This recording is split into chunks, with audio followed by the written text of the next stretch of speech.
इसके ऊपर वाला ये जो प्लेट्स है इसको कहते हैं यूरेशिया प्लेट, ठीक है ना, यूरेशियन प्लेट, यूरेशियन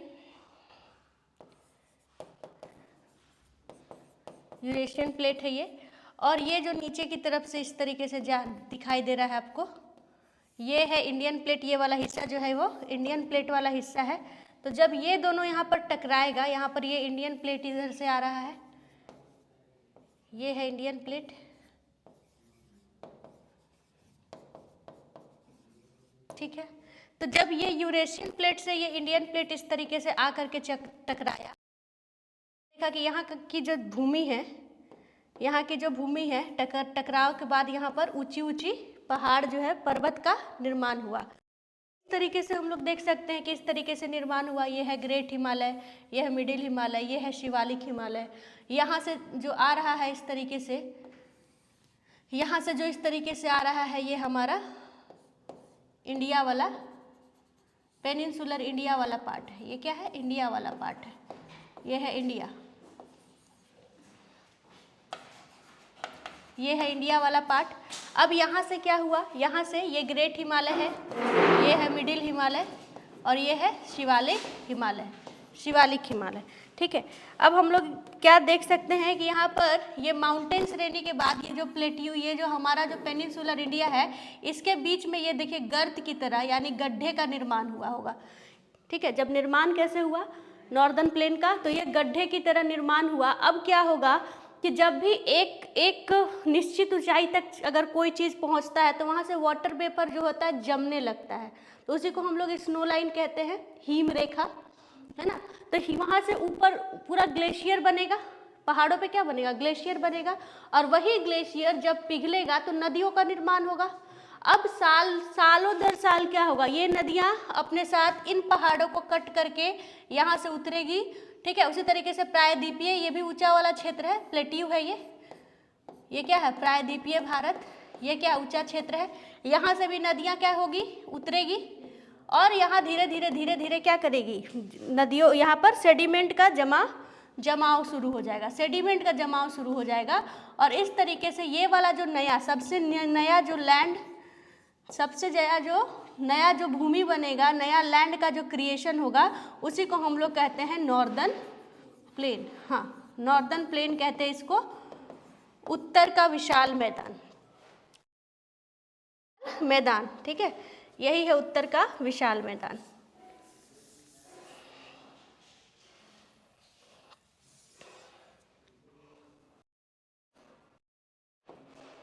तो अगर मैप पे थोड़ा सा बात कर ले, तो अगर ये हिमालय वाला क्षेत्र है, ठीक है, और ये है हमारा प्रायद्वीपीय पठार वाला क्षेत्र, ये वाला है हमारा प्रायद्वीपीय पठार वाला क्षेत्र। तो यहाँ बीच में कहीं पर गड्ढा हुआ था, है ना, ये बीच में कहीं पर गड्ढा हुआ था, और यही क्या है? भरा गया है सेडिमेंट के द्वारा, और इसी को अब हम लोग क्या कहते हैं? नॉर्दर्न प्लेन कहते हैं। उत्तर का विशाल मैदान यही है, ठीक है। उसके बाद अगर जनरल इंफॉर्मेशन की बात का विशाल पढ़ेंगे, नॉर्दर्न प्लेन अगर हम लोग पढ़ेंगे तो इसको हम लोग दो भागों में बांट सकते हैं। नॉर्दर्न प्लेन बांट सकते हैं, दो भाग में डिवाइड कर सकते हैं। कैसे कैसे बांटेंगे? एक तो इसके भौतिक स्वरूप के हिसाब से, फिजिकल, ठीक है, फिजियोग्राफी के हिसाब से बांटेंगे, फिजियोग्राफी के हिसाब से बांट देंगे जा रहा है। दूसरा जो है रीजनल डिस्ट्रीब्यूशन हो जाएगा, मतलब कि हाँ, प्रायदेशिक रूप से हम लोग इसको बांट सकते हैं, प्रायदेशिक रूप से। भौतिक रूप में मतलब कि जो सॉइल है वो कैसा, क्या क्या पाया जाता है, सॉइल है वो कैसा पाया जाता है।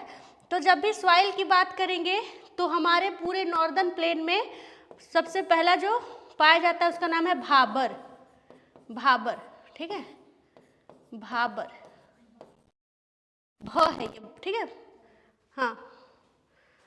दूसरा इसी में भांगर भी बोलते हैं, इसी के अंदर दो भांबर, उसके बाद तराई मिट्टी, उसके बाद कौन सा मिट्टी? तराई है वो बांगर सॉइल, बांगर, ओल्ड अलूवियल बोलते हैं इसको, पुरानी जलोढ़, पुरानी जलोढ़। उसके बाद बोलते हैं चौथा नंबर न्यू अलूवियल, ठीक है, खादर। क्या बोलते हैं? खादर, न्यू अलूवियल। और लास्ट जो है भौतिक में, ठीक है ना, लास्ट जो है भौतिक स्वरूप में, उसको हम लोग कहते हैं डेल्टा। वेरी गुड, डेल्टा कहते हैं, डेल्टा, डेल्टा कहते हैं, ठीक है। इसी में कुछ और मिट्टियां भी बनेगी, तो पहले हम लोग इसको पढ़ेंगे। उसके बाद अगर प्रायदेशिक के हिसाब से बात करेंगे तो इस भारत में, जो भारत में पूरा का पूरा नॉर्दर्न प्लेन कितना परसेंट भाग पे था? 43.2% भाग पर। कितना परसेंट भाग पे था? 43.2% भाग पे, है ना। मैंने बोला था 4 से 1 गया 3, 3 से 1 गया 2, ऐसे लगभग 44% भाग पर क्या है? उत्तर का विशाल मैदान फैला हुआ है, उत्तर का विशाल मैदान, ठीक है। तो ऐसे उत्तर का विशाल मैदान, उत्तर का मैदान हिंदी में भी लिख लीजिए, उत्तर का जो मैदान है वो कितना परसेंट भाग पे है? भारत, पूरे भारत का 43.2% पर है, ठीक है। इसको हम लोग क्या कर सकते हैं, ये पहले जैसा ये नहीं है ना, बच्चे जो है ऑनलाइन अब नहीं लिंक होता है, रिकॉर्ड होता है ना, क्योंकि हमको पर्सनली मैसेज भेज देता है सब कि मैम लिंक,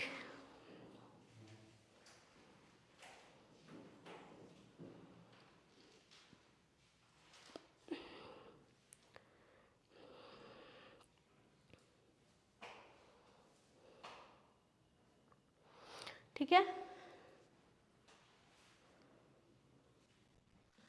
अगर इस 43.2% को अगर हम लाख में ले जाए तो लगभग 75 लाख स्क्वायर किलोमीटर पे, ठीक है, लाख स्क्वायर किलोमीटर पे क्या पाया जाता है?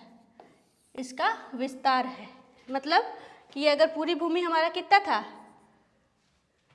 3.87 था ना, लगभग 3.87, तो उसका 75 लाख स्क्वायर किलोमीटर पर नॉर्दर्न प्लेन का क्या है? विस्तार पाया जाता है। हाँ, ठीक है। और अगर बात किया जाए इसका टोटल का टोटल, अगर आपको लेंथ का, तो 3200 किलोमीटर। अगर इसका लेंथ का, नॉर्दर्न प्लेन के लेंथ का बात किया जाए तो 3200 किलोमीटर पाया जाता है, 3200 किलोमीटर लेंथ है, ठीक है। और अगर चौड़ाई की बात किया जाता है, कि स्टेटमेंट दिया हुआ था कि इधर देखिए तो वेस्ट की ओर ज़्यादा चौड़ा दिखाई दे रहा है कि ईस्ट की ओर? वेस्ट की ओर, है ना। तो उत्तर का मैदान अगर चौड़ाई की बात की जाए तो उत्तर का जो हमारा वे विशाल मैदान है वो पूरब की ओर सकरा, पूरब की ओर क्या है? सकरा, कम चौड़ा, और पश्चिम की ओर क्या है? ज़्यादा, है ना। पश्चिम की ओर क्या है? वाइड है, वाइड को चौड़ा लिखते हैं, ज़्यादा चौड़ा है, ठीक है। पूरब की ओर जो है वो पतला है और पश्चिम की ओर है जो वो चौड़ा है। तो पश्चिम की ओर कितना है? तो पश्चिम की ओर जो है ना, ये इसको लिख लीजिएगा 900। पश्चिम की ओर अगर बोलेगा तो बोलेगा कि ये 900 किलोमीटर है चौड़ाई, ठीक है। और पूरब की ओर अगर पूछेगा तो बोलेगा 30 किलोमीटर है चौड़ाई, ठीक है। लंबाई तक अगर हम ये बता दिए तो 3200 किलोमीटर हो गया। एरिया बता दिए तो ये परसेंटेज वाइज तो बहुत पूछता है, स्टार मार्क है ये, परसेंटेज वाइज तो बहुत ही ज़्यादा पूछता है, स्टार मार्क है। उसके बाद एक और क्या चीज़ देख रहे हैं कि देख के ही लग रहा है कि जो ये मैदान है वो पश्चिम की ओर ज़्यादा चौड़ा और पूरब की ओर क्या है? संकरा है, कम कम गहरा है, ठीक। तो पश्चिम की ओर चौड़ाई 30 किलोमीटर है और यह है 900।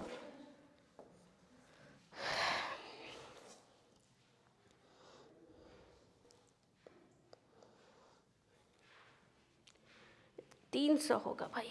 एक सेकंड, थोड़ा सा डाटा हम बदल दें भाई। हम सोचे 900 पे पाकिस्तान वाला लेके थोड़ी ना बताना, 300 होगा ये, ठीक है। और इसको 90 कर लीजिएगा, ये एग्जैक्ट डाटा है। मैदान जो है वो कहाँ से अभी हम डिस्ट्रीब्यूट करेंगे, है ना, सिंधु का मैदान भी होगा इसमें शामिल, तो फिर पाकिस्तान भी चला जाएगा।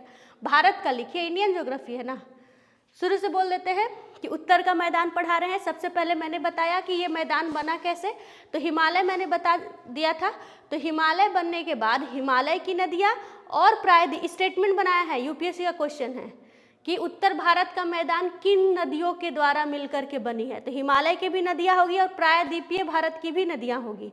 दोनों ने सेडिमेंट इकट्ठा किया और बीच का जो गहरा क्षेत्र है उसको पाटना शुरू किया और अभी जाकर के एक सॉइल बेड का निर्माण हुआ है, जिसी को हम लोग कहते हैं उत्तर का मैदान। उत्तर क्यों? क्योंकि प्रायद्वीपीय से उत्तर की ओर है, प्रायद्वीपीय भारत का उत्तर का ओर है।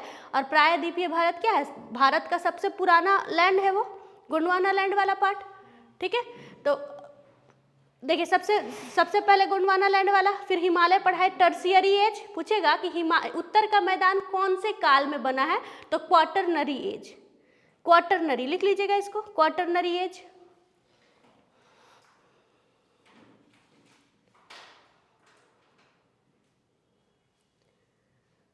हिमालय का निर्माण क्वाटरनरी एज में। तो अब चारों के हिसाब से टर्शियरी, क्वाटरनरी मतलब चतुर्थ काल। तो सबसे जो नया हुआ वो कौन हो गया? उत्तर का मैदान हो गया। अब हम उत्तर का मैदान को भी दो भागों में बांटे, एक भौतिक स्वरूप, दूसरा प्रायदेशिक स्वरूप। जब भौतिक स्वरूप बात करेंगे तो बात करेंगे कि जो पाया जाता है, जो मिट्टी पाया जाता है वो कैसा है, तो उसको भी हम दिखाएंगे। बस अभी आपको नाम लिखवाए, नाम में क्या लिखवाए, तो भांगर लिखवाए, फिर तराई लिखवाए। जिस तरीके से नॉर्थ से साउथ का क्रम है वही लिखवाया है मैंने, उसको मैं अभी बोर्ड पे भी बताऊंगी। नॉर्थ से साउथ जैसे जाता है, आप इस तरीके से नॉर्थ से साउथ फिलहाल लिख सकते हैं ऐसे कि पहले भाभर पाया जाएगा, फिर तराई, फिर बांगर, तब जाके खादर और तब जाकर के डेल्टा। फिर नदी कहाँ चली जाती है? समुद्र में, है ना। तो उत्तर से दक्षिण का ये क्रम है। उसी तरीके से जब बात करेंगे प्रायदेशिक या रीजनल डिस्ट्रीब्यूशन का, तो ये पूरे के पूरे ये जो नॉर्दर्न प्लेन है, ये पूरा का पूरा जो ये नॉर्दर्न प्लेन है ना, क्या करेंगे, उसको हम लोग फिर से बांटेंगे। ठीक है, पूरा का पूरा ये जो नॉर्दर्न प्लेन है, इसको अगर रीजन के हिसाब से अगर हम बांट दें तो फिर से बांटेंगे। और यहाँ पर किस तरीके से आएगा? सबसे पहला ये जो आएगा, यहाँ पर आएगा ये राजस्थान वाला पार्ट जो है, इस तरीके से ये है पहला डिस्ट्रीब्यूशन। नॉर्दर्न प्लेन का ये है पहला डिस्ट्रीब्यूशन। ठीक है, इसमें राजस्थान और पंजाब हरियाणा मेनली शामिल होता है, इसीलिए इसको हम लोग नाम देते हैं पंजाब हरियाणा का प्लेन, पंजाब हरियाणा का प्लेन, हरियाणा प्लेन। ठीक है, ये है पहला डिस्ट्रीब्यूशन। उसके बाद दूसरा डिस्ट्रीब्यूशन जो होता है, इस तरीके से आपको दूसरा डिस्ट्रीब्यूशन देखने को मिलेगा। ये पूरा का पूरा जो दिखाई दे रहा है ये भी 3 भागों में बटेगा, लेकिन एक अगर बात करें तो इसको दूसरे नंबर का बोलते हैं, इसको बोलते हैं गंगा का मैदान। ठीक है, इसको क्या बोलते हैं? गंगा का मैदान, गैंगेटिक प्लेन, गैंगेटिक प्लेन। और इस गंगा का मैदान को भी हम लोग बांटेंगे 3 भाग में, इस गंगा का मैदान को भी हम लोग बांटेंगे 3 भाग में। हाँ, ऊपरी गंगा, मध्य गंगा और निचली गंगा। ये है अपर गैंगेटिक प्लेन,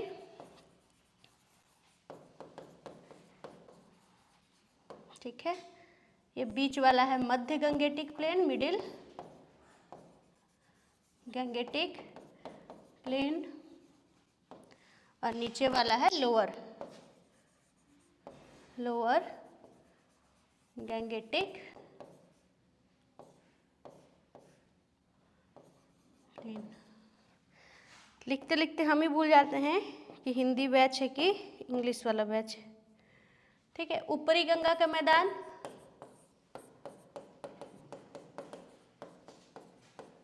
मध्य तो लिख ही दिए हैं, यहाँ मिडिल लिख दो। ठीक है, मध्य गंगा का मैदान और निचली गंगा का मैदान।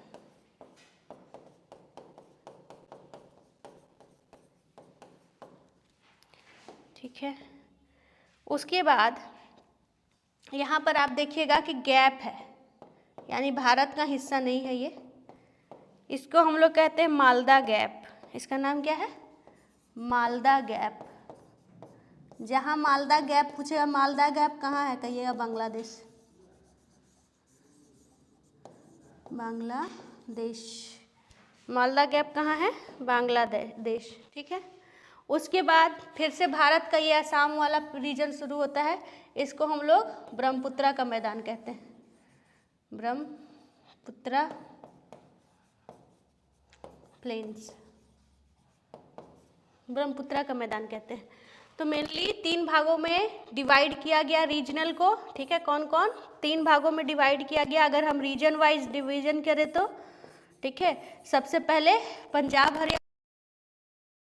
हरियाणा प्लेन, इसी में ही क्या आ जाएगा? राजस्थान वाला प्लेन भी आ जाएगा, सिर्फ हम लोग पढ़ लेंगे अलग से वेजिटेशन वगैरह। दूसरा जो है, दूसरा वो हमारा आ जाएगा गैंगेटिक प्लेन, और गैंगेटिक प्लेन को हम लोगों ने क्या किया? 3 भागों में बांट दिया, 3 भागों में, ठीक है। अपर गंगा प्लेन, फिर हाँ upper Ganga plain, middle Ganga plain और लोअर गंगा का प्लेन, ठीक है। और तीसरा नंबर जो है वो ब्रह्मपुत्रा प्लेन, ब्रह्मपुत्रा का मैदान, या इसी का एक और नाम है असम का मैदान, इसी का एक और नाम है असम का मैदान,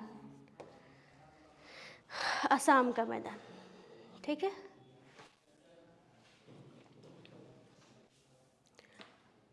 इसको लिख लीजिए। उसके बाद हम लोग सही सही मैप देखते हैं और इसके बारे में आगे का जानकारी लेते हैं। बच्चा सब लिंक के लिए बोल रहा है, देखिए क्या बोल रहा है सब।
हटा दे। बेसिकली पंजाब का जो मैदान है वो किसको कहते हैं? पंजाब का जो मैदान है, 5 नदियों के बीच की भूमि को पंजाब बोलते हैं ना। तो मेनली पंजाब के मैदान में आपको जो लिखना है, आपको ये बस समझना है, जैसे कि उस समय मैं लंबाई जो पाकिस्तान वाला देख के बता रही थी, तो ये जो है ना, ये वाला यहाँ से एक नदी निकलती है इंदस रिवर, जो इस तरीके से पाकिस्तान में आगे चली जाती है, ठीक है। उसी तरीके से आप देखिएगा कि इसकी ट्रिब्यूटरीज बहुत सारी, यहाँ पे एक सतलज, ये नदी है सतलज, है ना, ये है इंदस रिवर और ये है सतलज रिवर। अब इन दोनों के बीच ना 5 नदी जो है इसकी ट्रिब्यूटरी बनाती है। इन दोनों के बीच में 5 नदी जो है वो ट्रिब्यूटरी आपको बनाते हुए दिखेगी। सबसे पहले यहाँ मिलेगी झेलम, ठीक है। उसके बाद यहाँ आगे देखिएगा एक ये इस तरीके से एक चिनाब रिवर जाएगी, है ना, चिनाब रिवर जाएगी। उसी में रावी, व्यास और सतलज मिलेगी, ठीक है। रावी नदी, ब्यास नदी सतलज से मिलेगी। ब्यास नदी जो है वो सतलज से मिलेगी हरिके डैम में, सबसे छोटी नदी है ये ब्यास नदी। और ये जो सतलज नदी है वो सब ये सभी को लेकर के जाकर के इंदस में मिल जाएगी, यहाँ मिठनपुरा के पास। और इसी तरीके से ये चिनाब भी यहाँ पर सतलज में मिल जाती है, चिनाब नदी भी जाकर के मिल जाती है। तो ये है झेलम, ये है चिनाब, ये है रावी, ठीक है, ये है ब्यास और ये है सतलज। ये क्या है? सतलज। ये क्या है? सतलज। इसको हम थोड़ा सा फ्रेश मैप पे बताते हैं। अब हम लोग क्या शुरू कर रहे हैं कि अब हम लोग शुरू कर रहे हैं पंजाब हरियाणा प्लेन के बारे में, फिर गैंगेटिक प्लेन के बारे में और फिर ब्रह्मपुत्रा प्लेन के बारे में पढ़ेंगे। उसी तरीके से इसको दिखाने के बाद आप लोगों को क्या बता देंगे, सीधे सीधे मिट्टी पे ले आएंगे, ठीक है। इसको दिखाने के बाद मिट्टी का जो भौतिक स्वरूप है कि कहाँ पर भांगर पाया जाता है, कहाँ पर ये सारा कितना चौड़ाई है, क्या है, सब कुछ बताएंगे। तो सबसे पहले ये वाला फैक्ट को देख लेते हैं, है ना। तो इसलिए हम ये आपको थोड़ा सा डिटेल दिए। रिवर सिस्टम का है ये, रिवर सिस्टम का, कि 5 नदी, पंजाब हरियाणा प्लेन जो है ना वो भारत में तो मिलता ही है, साथ ही साथ इसका बहुत सारा हिस्सा कहाँ चला गया है, पाकिस्तान में। बहुत सारा हिस्सा कहाँ चला गया है, पाकिस्तान में, ठीक है, मोस्टली हिस्सा, ठीक है। तो इसको कुछ नाम दिया गया, पहले हम उसको लिखवा देते हैं, उसके बाद हम आप लोगों को बोर्ड पे ये दिखलाएंगे, मैप दिखलाएंगे, ठीक है। तो यहाँ पर मैंने इस तरीके से मैंने बताया ना, आप लोगों को थोड़ा इजी कर दूँ।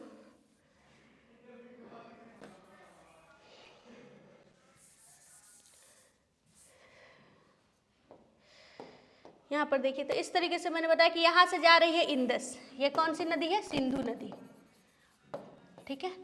और यहाँ से आ रही है एक नदी जिसका नाम क्या है, सतलज। यहाँ से एक नदी आ रही है जिसका नाम क्या है, सतलज। और इसी में क्या है, छोटी छोटी नदियाँ आकर के मिल रही है, जैसे कि एक नदी यहाँ से आई जिसका नाम क्या है, झेलम, झेलम। उसी तरीके से दूसरी नदी यहाँ पर आई जिसका नाम क्या है, चिनाब, इसका नाम क्या है, चिनाब, ठीक है, आगे बढ़ेगी। उसी तरीके से एक नदी आई जिसका नाम क्या है, रावी, रावी, ठीक है। ये 3, ये है आपका एक छोटी सी और नदी ब्यास, एक और नदी क्या है, नाम व्यास नदी, ठीक है। हिंदी इंग्लिश कर लीजिएगा या रुकिए लिख ही दे, सिंधु, ठीक है, ये है झेलम, ये है चिनाब, ये है बाकी का डिटेल रिवर सिस्टम में, ब्यास और सतलज। बाकी का जो डिटेल है वो ये है आपको रिवर सिस्टम में, ठीक है। 5 नदियों के बीच की भूमि को पंजाब बोलते हैं, 5 नदियों, ठीक है।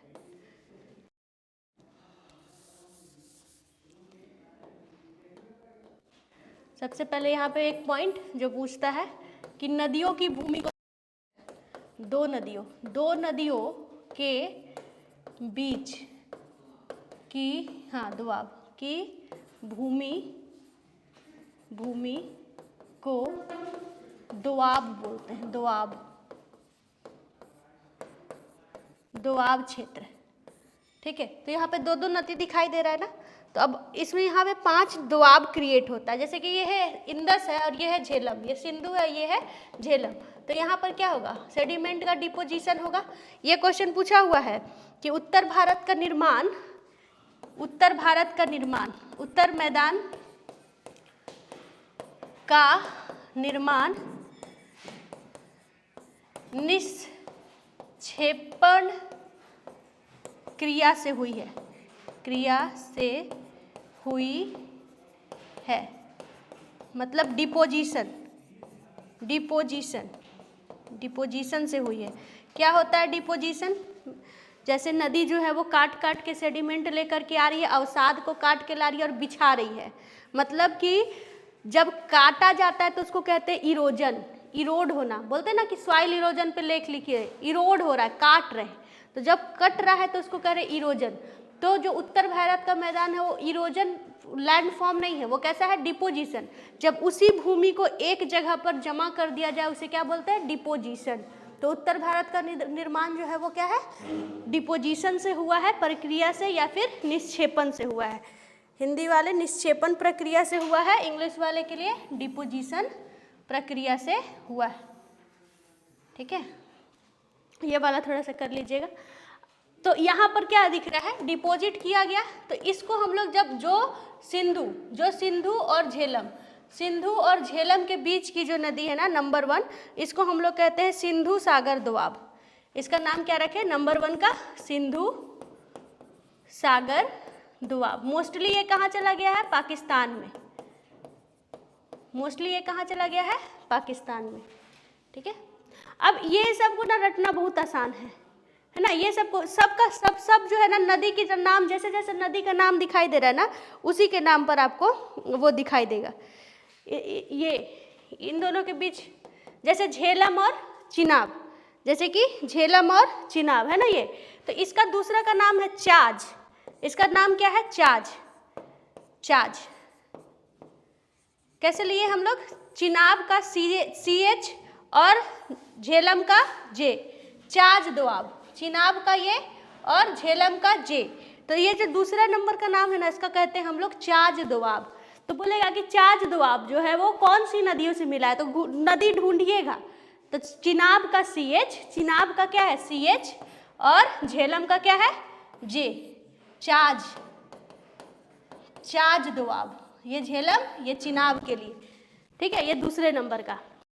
उसी तरीके से चिनाब और रावी दिखाई दे रहा है ना, चिनाब और रावी, तो इन दोनों के बीच में जो डिपोजिशन हुआ है ना, उसको हम लोग कहते हैं रेचना दोआब। इसको हम लोग क्या बोलते हैं, रेचना, रेचना दोआब, रेचना दोआब। कैसे आ जाएगा, रावी का नीचे से ऊपर जा रहे हैं, रावी का R है ना और चिनाब का च, रेचना, ठीक है। रेचना दोआब चिनाब और रावी नदी के बीच का।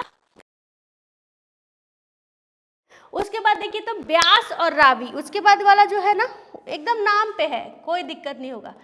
ये देखिए ब्यास और रावी, तो इन दोनों के बीच की जो भूमि है ना उसको हम लोग बोलते हैं बारी दोआब। इसको क्या बोलते हैं, बारी, बारी दोआब, दोआब, ठीक है। ब्यास से ब ले लिया, ठीक है, और रावी का R ले लिया, ठीक है, बारी बोलते हैं, बारी दोआब। ब्यास और रावी के बीच का जो है उसको क्या बोलेंगे, दोआब। ये हो गया 3 नंबर, है ना। इस तरीके से नंबरिंग देख लीजिएगा। उसके बाद लास्ट है सतलज और ब्यास। ये वाला जो लैंड बना, सतलज और ब्यास वाला जो लैंड दिखाई दे रहा है, इसको हम लोग बोलते हैं विस्ट दोआब। इसको हम लोग क्या बोलते हैं, विस्ट। हाँ, ये से ब्यास हो गया और ST से क्या हो जाएगा, सतलज, SC से क्या हो जाएगा, सतलज। तो इस तरीके से पंजाब और हरियाणा क्षेत्र के दोआब का नाम लिख लीजिएगा।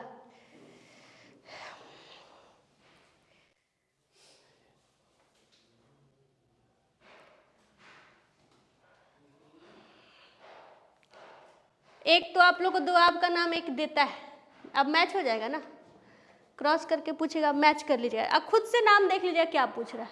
सिंधु सागर, तो सिंधु नदी का ये रहेगा, तो सिंधु और आपको झेलम, ऊपर सबसे है झेलम, ठीक है ना।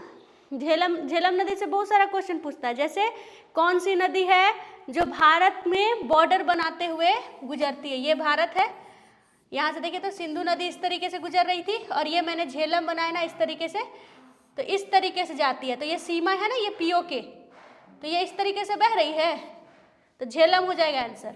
वुलर झील जो है वो कहाँ पर है, झेलम नदी, झेलम नदी घुस के जाती है वुलर झील से। भारत की सबसे बड़ी मीठे पानी की झील कौन है, वुलर है ना, तो झेलम ही जाती है वहाँ से। सीमा रेखा कौन क्रिएट करती है भारत पाकिस्तान के बीच, तो झेलम, है ना। और क्या क्वेश्चन पूछता है झेलम से, जो ये है आपको वुलर पूछ लेगा तो आपको फिर जम्मू कश्मीर से झेलम निकल रही है, शेषनाग, वेरीनाग से। तो बाकी तो फिर मैं वो रिवर सिस्टम में बता दूंगी, रिवर सिस्टम में बता दूंगी। ये लिख लीजिएगा, ये काम का है।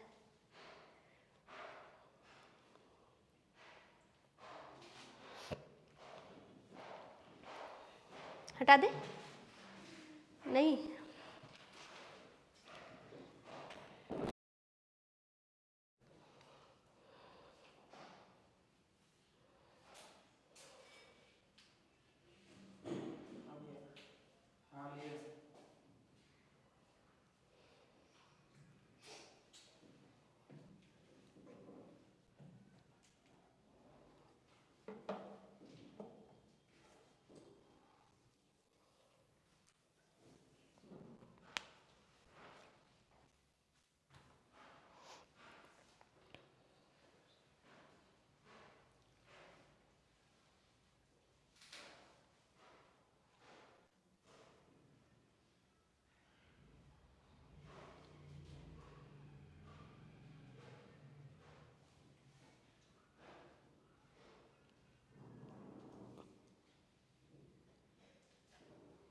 हो गया।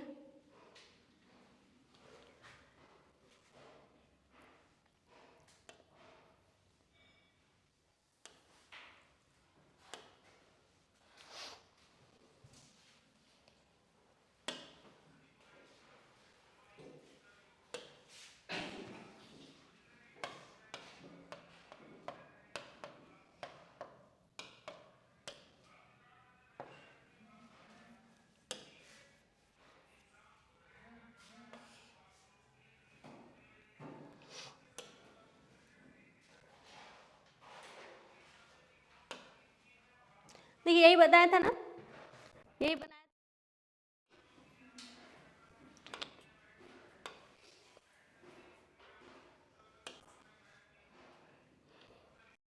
देखिए राजस्थान वाला क्षेत्र नंबर 1, ठीक। तो ये दोनों मिल करके हम लोग क्या कहते हैं, पंजाब हरियाणा, भारत के पास यही वाला क्षेत्र मिला है। आप अलग अलग भी राजस्थान का प्लेन 1 नंबर पढ़ सकते हैं, ये मरुस्थलीय है, मरुस्थलीय। बाद द ग्रेट इंडियन थार जो डिजर्ट है वो भारत और पाकिस्तान में पाया जाता है, और इसी राजस्थान के वेस्टर्न अरावली के पश्चिमी हिस्से में पाया जाता है, अरावली के पश्चिमी हिस्से में पाया जाता है। और अगर ये राजस्थान पे प्लेन्स जो है वो ज़्यादातर अगर इसका भाग मरुस्थलीय होगा तो यहाँ पर जो क्लाइमेट है वो गर्म पाया जाता होगा, ठीक। वर्षा 50 सेंटीमीटर से कम होती होगी, ठीक है। ये सब सोचने वाली बात है क्योंकि ये सारे का सारा टॉपिक आगे आएगा, बस हम आपको बता रहे हैं कि कैसा होगा वो, ठीक है। इमेजिन कर सकते हैं थार डिजर्ट को, ठीक है, भारत का सबसे बड़ा डिजर्ट है। उसके बाद आपको उष्णकटिबंधीय डिजर्ट है, भारत और पाकिस्तान में मिलता है। अरावली के पिछले हिस्से में डिजर्ट ये शुरू हो जाता है, इसलिए ये जो मिट्टी है ज़्यादातर मिट्टी जो है वो रेतीली पाई जाएगी। वनस्पति जो है, जो वहाँ पे वनस्पति क्योंकि 50 सेंटीमीटर से जहाँ कम बारिश होगा, रेनफॉल होगा, भारत का जो जलवायु विभाग है, मेट्रोलॉजिकल डिपार्टमेंट कहता है रेगिस्तान किसे कहते हैं, जहाँ पर 50 सेंटीमीटर से कम बारिश हो। डेफिनेशन सबसे भी क्वेश्चन आता है, ये सब जो आप सुन रहे हैं ना, या आपको कहीं ना कहीं पेपर में दिखाई देगा मैच करने के लिए, क्योंकि अभी तो क्या कर रहा है कि क्वेश्चन स्टेटमेंट बेच दे रहा है ना, तो पूछेगा कौन सा सही कौन सा गलत। तो हमेशा ऐसा ही क्वेश्चन, पिछले बार भी हीट वेव वाला से क्वेश्चन से पूछ दिया था कि हीट वेव किसे कहते हैं।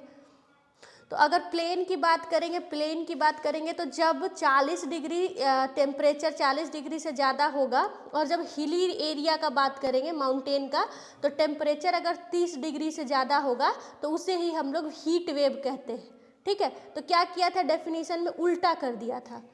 तो जैसे ये कि किसे रेगिस्तान कहेंगे, है ना, तो अगर 50 सेंटीमीटर से कम बारिश हो, अगर इसको थोड़ा आपको फंसाना है तो वहाँ क्या लिख देगा, 80 सेंटीमीटर से जहाँ कम बारिश हो। तो ये जो बार बार 50 पे जो फोकस किया जा रहा है, 25 सेंटीमीटर तक यहाँ बारिश होता है। यहाँ कितना होता है, 25 सेंटीमीटर से भी पिछला जो अरावली के पिछला हिस्सा है 25 सेंटीमीटर बारिश होता है वहाँ। सूखा क्षेत्र उसी को कहते हैं, ठीक है, सूखा क्षेत्र। तो धीरे धीरे ये क्या है, पूरा का पूरा डिजर्ट में बदल गया है। जो पौधा जो होगा वो कैसा होगा, कटीली पाई जाएगी, ठीक है, क्योंकि हम लोग जानते हैं कि दुनिया में जो भी वनस्पति पाया जाता है वो रेनफॉल के हिसाब से होगी ना, पानी उसको मिलेगा ही नहीं, तो पत्ते क्या होंगे, सिकुड़ करके कांटेदार बन जाते हैं। लीव्स ही है जो कि कांटा बन जाता है, क्यों, क्योंकि इवापोरेशन ना हो। लीव्स में पाया जाता है ना, लीव्स में क्या पाया जाता है कि जो अत्यधिक जो पानी होगा वो पत्तियों के माध्यम से क्या होगा, ऊपर उड़ जाएगा। फोटोसिंथेसिस पढ़े ना, तो जो वनस्पति वहाँ पर जीवित है वो कैसे जीवित है, क्योंकि वो सर्वाइवल ऑफ द फिटेस्ट का सिद्धांत, क्योंकि वो अपने आप को वहाँ रहने के योग्य बना पाई। कैसे बना पाई, पत्तियों को सिकोड़ करके कांटा बना लिया, पहला। दूसरा, जो भी वहाँ पर जो पौधे होंगे उसकी जो जड़ें हैं वो काफ़ी लंबी होगी। तो पूछता है कि क्यों, मतलब ये क्वेश्चन बीपीएससी में 3-4 बार पूछ दिया है कि रेगिस्तानी एरिया की जो वनस्पति है वो लंबी होती है, या उल्टा करके कि उसकी जड़ें कैसी होती है। तो जो भी रेगिस्तानी जो वनस्पति है उसकी जड़ें लंबी होगी, अत्यधिक लंबी होगी। क्यों, क्योंकि उसे नीचे से पानी खींच के लाना है, मिनरल्स और पानी जड़ों को। पता है ना, जाइलम और फ्लोएम बायोलॉजी में पढ़े ना, जाइलम का काम क्या है, जड़ों से पानी और खनिज को खींच करके बाकी पौधों के अंगों तक पहुंचाना, है ना। एक और क्वेश्चन पूछा था ना कि यूपीएससी का क्वेश्चन है बायोलॉजी का कि अगर जाइलम यानी अगर ये पेड़ है, ये रूट लंबी होने का मतलब क्या कि इसे अंदर ज़्यादा अंदर में पानी मिल रहा है इसीलिए ये लंबी होगी। दूसरा कि अगर ये पेड़ है, ठीक है, ये अगर पौधा है तो इसकी जो ऊपर वाली सरफेस है, ये वाली जो सरफेस है, अगर हम इसे छील लेते हैं तो पौधा क्या होता है, मर जाता है। अगर ऊपर वाला जो चीज़ें हैं, ये जो ऊपर वाला जो छाल जिसको कहते हैं छाल, उसको अगर हम लोग छील देते हैं तो ये पौधा क्या होता है, धीरे धीरे सूख जाता है। क्यों, तो जाइलम नहीं पहुंच पाता। जाइलम जो है वो नीचे से क्या हो रहा है, नीचे से ऊपर की ओर जा रहा है ना पानी, है ना, और ऊपर से हम लोग क्या लेता है, ये पत्ती जो है, पेड़ का जो पत्ती है, फोटोसिंथेसिस में क्या लेता है, ऊपर से सनलाइट लेगा, है ना, और क्या लेगा, CO2 लेगा, एटमॉस्फेयर से CO2 लेगा, है ना, ऑक्सीजन का कोई काम नहीं होता है। अब पानी और खनिज कहाँ से लेगा, जड़ों से। पानी और खनिज कहाँ से, तो इसका छिलका अगर हटा दिए हम लोग तो ये पेड़ क्या होगा, धीरे धीरे सूख जाएगा, क्योंकि इसके ऊपरी हिस्सों तक जाइलम नहीं पहुँच पाएगा, पानी नहीं पहुँच पाएगा, ठीक है। एटमॉस्फेयर का पानी नहीं लेता, एटमॉस्फेयर में जो मौजूद जो पानी है वो नहीं लेता, पानी तो टूटता है ना। फोटोसिंथेसिस का फॉर्मूला बता सकता है केमिस्ट्री का, क्या निकलता है? हाँ, कार्बोहाइड्रेट फिर ऑक्सीजन और जल H2O। तो CO2 का जो होता है ना, H2O जो होता है ना, वो वहाँ से निकलता है। जब कंबर्सन होता है, जलता है, तब जल जो है वो और क्या निकालता है, ऑक्सीजन। तो वो एक और क्वेश्चन यहाँ से पूछ देगा कि फोटोसिंथेसिस में किस चीज़ का ज़रूरत नहीं होता, तो ऑक्सीजन का कोई ज़रूरत नहीं होता। ऑक्सीजन तो मतलब जब बाई प्रोडक्ट है, निकलता है ना। और बाकी कार्बन डाइऑक्साइड ये सब कहाँ से लेता है, एटमॉस्फेयर से। देता नहीं है लेता है। खाना नहीं बनाता इसलिए, रसोई बंद होता है इसलिए। हाँ, तो फोटोसिंथेसिस का क्रिया नहीं होता है तो जीवित है ना, ये भी क्या है, जीवित है, इसीलिए तो बोले कि ऑक्सीजन का कोई काम नहीं है इसको, फोटोसिंथेसिस में इसका कोई काम नहीं है ऑक्सीजन का। ये 4-5 क्वेश्चन जो मैंने बताया सब पूछा हुआ है और यकीन मानिए कि फिर से रिपीट करेगा, खास करके ये वाला क्वेश्चन कि आपको कि पत्तियां जो जड़ें जो हैं वो लंबी क्यों होती है, जड़ें जो है वो लंबी क्यों होती है रेगिस्तानी एरिया में। रेगिस्तानी एरिया के जो पौधे होंगे वो ऊपर से छोटे होंगे, बौने कांटेदार होंगे, क्योंकि पत्तियां अपने आप को सिकोड़ करके कांटा में बदल देगी, और जड़ें जो होंगे वो अत्यधिक लंबे होंगे, क्यों, पानी और खनिज जो है उन्हें खींच के लाना है, ठीक है। उसके बाद नाइट्रोजन की कमी क्या पूरा करता है, ये सब तो पता ना, कीड़ा खा जाता है, कुछ कुछ पौधे का नाम दिया होगा, ये सब तो प्रैक्टिस कर लिए होंगे, तो ये सब प्रैक्टिस में रखिएगा। तो ये हो गया राजस्थान। बाकी का जो वेजिटेशन है, सॉइल कैसा, ये भी बताते हैं वेजिटेशन, क्योंकि हम लोग जो चैप्टर में बांटे हैं ना, फॉरेस्ट को अलग से पढ़ाएंगे, फॉरेस्ट को अलग से पढ़ाएंगे कि नीम, बबूल, कांटेदार, झाड़ीदार पौधा ये सब मिलता है, ठीक है। सब लिखवाने का जरूरत नहीं है, सुन लीजिए बस। पंजाब हरियाणा वाला क्षेत्र ये कहाँ तक बटा हुआ है, ये भारत में जितना आया कैसे कहाँ तक है, तो यहाँ से एक यमुना नदी, यहाँ पे है दिल्ली का रीज, ठीक है, ये दिल्ली दिखाई दे रहा है ना, यहाँ पे है दिल्ली का हाई रीज, ठीक है। तो यहाँ से जो इस तरीके से जो नदी जो काट के जो बनी ना, उसको हम लोग पंजाब हरियाणा प्लेन्स में रखते हैं। और दिल्ली का ये जो ऊंचा है कटक, इसके बाद जो शुरू हो गया ना यहाँ तक, इसी को हम लोग कहते हैं नॉर्दर्न प्लेन, इसी को हम लोग कहते हैं गैंगेटिक का नॉर्दर्न प्लेन। अब इस हाई रीज से, दिल्ली के हाई रीज से इधर जितनी भी नदियां हैं ना, सब गंगा का मैदान में शामिल हो जाती है। कैसे बांट दी, ये गंगा प्लेन में है, ठीक है, कैसे बांट दिए, ये दिल्ली का हाई रीज है, इसके पीछे इसके वेस्ट में जो मैदान है उसको हम लोग कहे पंजाब हरियाणा मैदान। इसमें कुछ लिखवाए क्यों नहीं, क्योंकि जमीन कैसी है ये लिखवाएंगे। और अभी जो मैंने 5 दोआब लिखवाया है, ये इसी में तो लिखवाया है, 5 दोआब जो मैंने लिखवाया अभी इसी में तो लिखवाया है ना। बाकी मिट्टी और वनस्पति में बात करती हूँ एक एक करके। उसके बाद दिल्ली के बाद ये जो है वेस्ट बंगाल तक 3 भागों में बटा है। कहाँ से, दिल्ली के बाद ये वेस्ट बंगाल तक 3 भागों में बटा हुआ है। उसको हम लोग गैंगेटिक प्लेन को कैसे बांटे, अपर गंगा, हाँ अपर गंगा का प्लेन, मिडिल गंगा का प्लेन और लोअर गंगा का प्लेन। पता है क्या आया है कि बिहार जो है वो किस गंगा का प्लेन में है, देखिए तो ज्यादातर बिहार का हिस्सा मिडिल गंगा का प्लेन में दिखाई दे रहा है ना। सीधे पूछेगा कि गंगा का जो रीजन है, सीधे क्वेश्चन पूछा है गंगा का जो रीजन है वो कौन से प्लेन का हिस्सा है, वो कौन सा है, मिडिल गंगा प्लेन का हिस्सा है, दिखाई दे रहा है ना। बिहार और उत्तर प्रदेश ये वाला एरिया 3-4, देखिए कैसे उत्तर प्रदेश का जो वेस्टर्न उत्तर प्रदेश है, ठीक है, उसको हम लोग कहते हैं अपर गंगा का प्लेन, अपर गंगा का प्लेन, ठीक है। उसके बाद ईस्टर्न उत्तर प्रदेश, उत्तर प्रदेश का पूर्वी हिस्सा, ईस्टर्न उत्तर प्रदेश और पूरा का पूरा बिहार, ये जो है ना राजमहल हिल से लोअर गंगेटिक प्लेन में थोड़ा सा हिस्सा जाता है, कौन वाला, राजमहल हिल वाला, भागलपुर हिल वाला, तो वहां तक जो जाएगा वो मिडिल गंगा, ठीक है। और राजमहल हिल से लेकर के पूरा का पूरा वेस्ट बंगाल जो है वो कहाँ चला जाएगा, लोअर गंगा में, ठीक है। इसको अपने हिसाब से लिख लीजिए। क्या लिखेंगे कि गंगेटिक प्लेन 3 भागों में बटा हुआ है, लिखिए इसको। गंगा का मैदान 3 भागों में बटा हुआ है, उत्तरी गंगा, मध्य गंगा और निचली गंगा।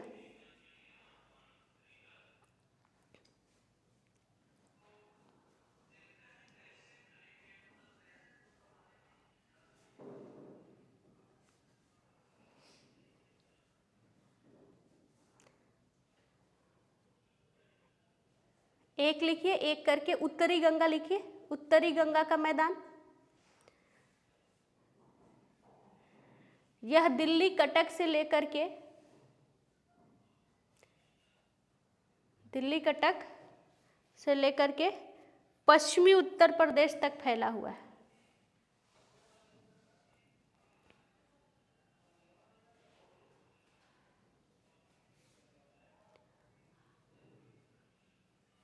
भांगर सॉइल मिलता है यहाँ पे, क्या होता है बता देंगे। भांगर और बाबर मतलब ओल्ड अलूवियल, भांगर और भाबर और बांगर, भाबर और बांगर मिट्टी पाई जाती है। रबी फसलों की खेती होती है, रबी फसल मुख्यतः गेहूं की खेती होती है।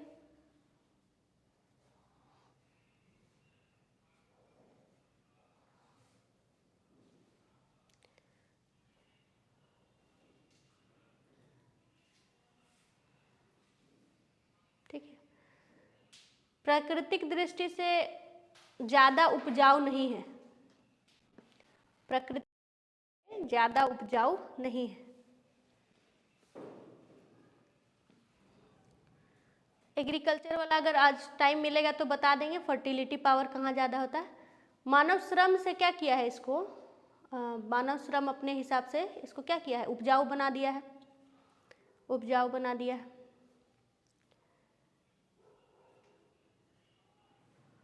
अभी यहाँ नहीं लिख पा रहे हैं, अभी यहीं पर हम क्या करेंगे बताएंगे आपको कि किस तरीके से ज़्यादा एग्रीकल्चर होने से, ज़्यादा इरिगेशन होने से यही भांगर सॉइल रेह और कलार मिट्टियों में बदल गई है।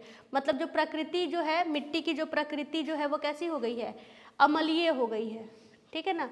इसीलिए सबसे ज़्यादा जो कैंसर वाला जो घटना होता है आपको पंजाब, हरियाणा और वेस्टर्न यूपी में आपको देखने को मिलेगा, ठीक है। बोलते हैं ना ग्रीन रेवोल्यूशन की क्या क्या खामियां हैं, तो उसमें ये बोलते हैं ना कि ग्रीन रेवोल्यूशन की जो फसल है उसको ज़्यादा पानी, ज़्यादा खाद्य, ये सब की ज़रूरत थी, है ना। इसके कारण हमारी मिट्टी की जो क्या है, नेचर जो है वो चेंज हो गया है।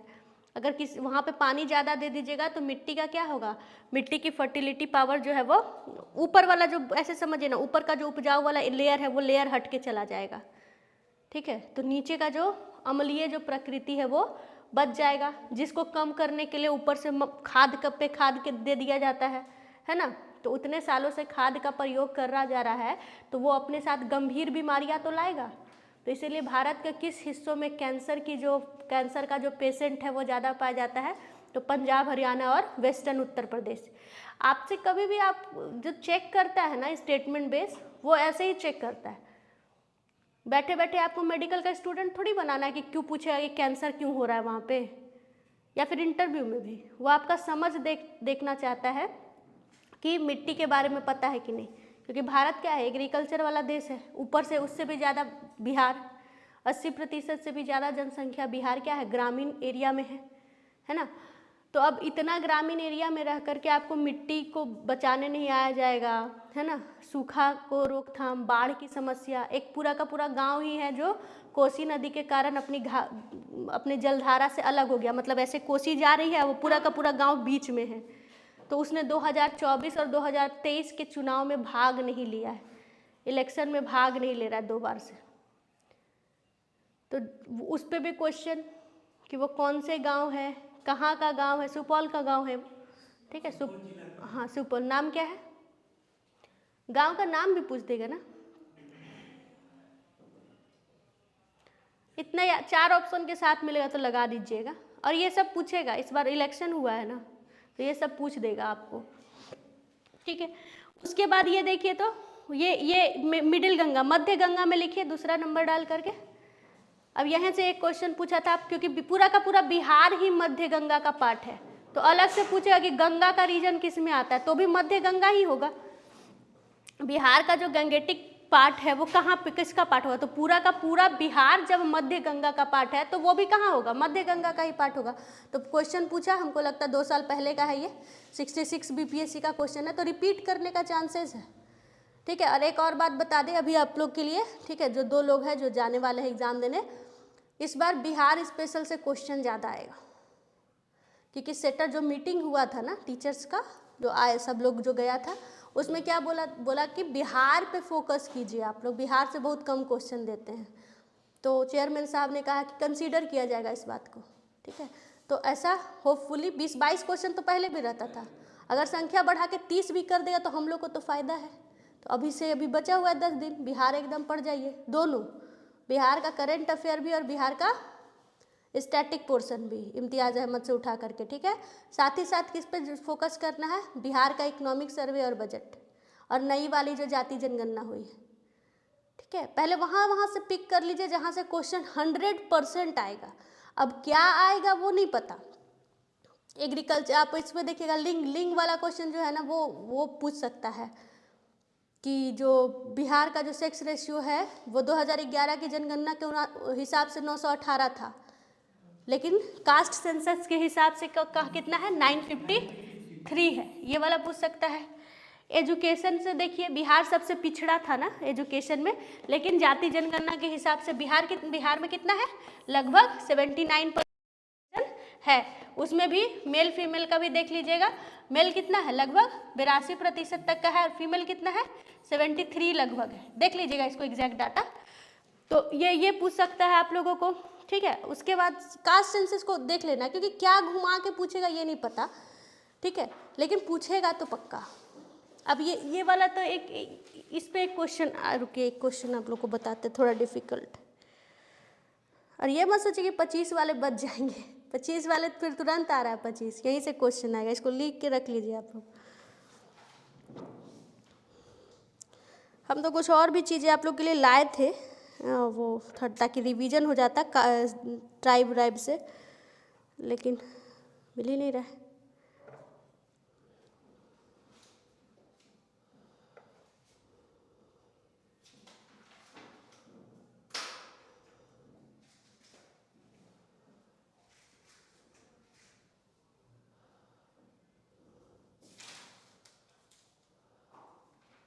हाँ, ये जो डाटा है ना, इसको नेशनल कमीशन ऑन पॉपुलेशन, इसको कौन जारी किया है, नेशनल कमीशन ऑन पॉपुलेशन। और इसके हेड कौन होते हैं ये पूछ सकता है, ठीक है। इसके हेड होते हैं प्रधानमंत्री, इसके हेड कौन होते हैं, प्रधानमंत्री होते हैं, ये पूछ सकता है। उसी तरीके से एक बार और बताए थे ना आप लोग को,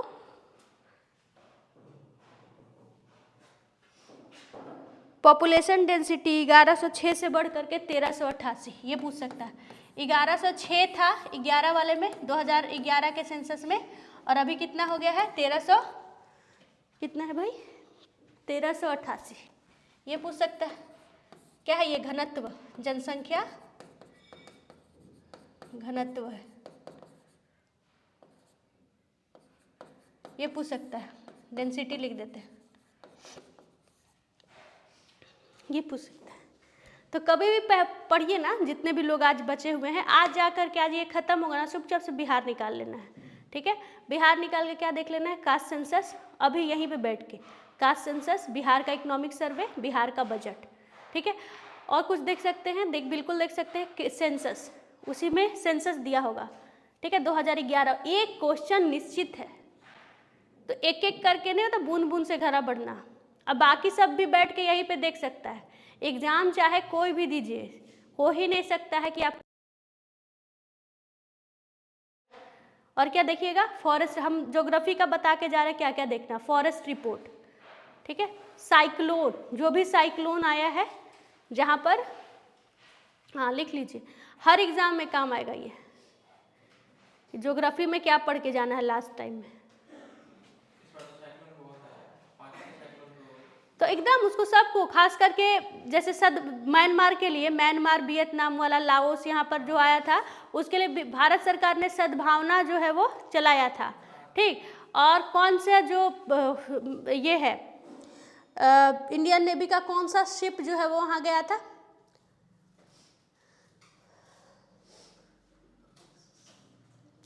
मतलब इन डिटेल आप लोग को पढ़ना है। INS सुमेध वगैरह कुछ गया था, तो आप लोग उसको पूरा तरीके से देख लीजिएगा कि अगर वहाँ से, क्योंकि एक लाइन का क्वेश्चन तो नहीं आ रहा है, उसी तरीके से यागी तूफान आया था, उसी तरीके से मिल्टन तूफान USA में आया था, तो जो भी तूफान आया था एक ही जगह से पढ़ लीजिए। और कहाँ मिलेगा, एक तो आप एडिटोरिया बढ़िया है, ठीक है, प्रचार नहीं करे, हालांकि रिकॉर्ड हो रहा है, लेकिन वहाँ से जल्दी है ना, जल्दी का टाइम है, तो एक तो सबसे पहले वहाँ उठा करके देख लीजिए जो नेशनल करंट अफेयर का वहाँ से। उसके बाद मैं शुरू से, जब से उस समय भी जब क्लास चलता था तो मैंने कहा था दृष्टि आया है ले लीजिए, अगर उस समय भी लिए हुए रहते तो अभी काम बना रहता, उसमें डिटेल में दिया हुआ है, हिंदी इंग्लिश दोनों में मिलता है, ठीक है। तो वहाँ से बस क्या करेंगे, साइक्लोन निकाल करके पढ़ लेंगे। तो साइक्लोन इंपॉर्टेंट है। फॉरेस्ट रिपोर्ट जो लिख रहे हैं वो लिखिए पहले, क्योंकि हम जब बताने लगते हैं तो मेरा बात ही खत्म नहीं होता है। बताने के लिए बहुत है ना, टाइम एक दिन है, बताने के लिए बहुत है।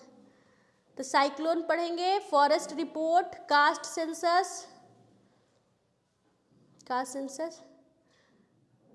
ठीक है। एक जगह पर ये होगा, योजना जो निकाला है ना, नया नया जो रिपोर्ट्स जिसको कहते हैं, उसको पढ़िएगा।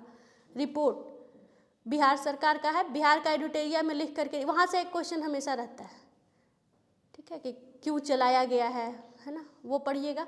बिहार में रैंकिंग जो जारी हुआ है, जो खास करके बिहार के लिए है, ठीक है। जैसे पटना जो है वो स्वच्छता जो आया है रिपोर्ट, उसमें 77वीं रैंक पे है, 77, तो वो पूछ सकता है आपको, पटना सबसे टॉप पर है इस बार, ठीक है। या स्वच्छ गंगा अभियान में पिछले बार बहुत सारा बिहार का था, इस बार आपको बिहार का नहीं देखने को मिलेगा रैंकिंग में, टॉप पे वाराणसी है, ठीक है। तो वो वाला रिपोर्ट, तो वो एक जगह रिपोर्ट करके दे दिया गया होगा, तो ये रिपोर्ट पढ़ लेंगे। फॉरेस्ट हो गया, सेंसस फॉरेस्ट हो गया। देखिए तो इसमें मिनरल्स और एग्रीकल्चर वो पढ़ लीजिएगा। एक तो स्पीडी में दिया हुआ है, वहाँ शॉर्ट फॉर्म में वो पढ़ सकते हैं, नहीं तो दृष्टि में जो बजट में जो दिया होगा ना, बजट में उसको पढ़ लीजिए और डिटेल में, क्योंकि बजट वाला ही पूछेगा, ठीक है। उसके बाद आप ज्योग्राफी के हिसाब से अगर और कहाँ से क्वेश्चन अगर आपको मिले,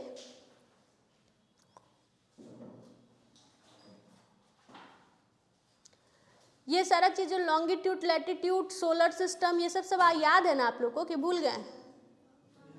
सोलर सिस्टम से निश्चित ही एक क्वेश्चन रहता है, पता है क्यों?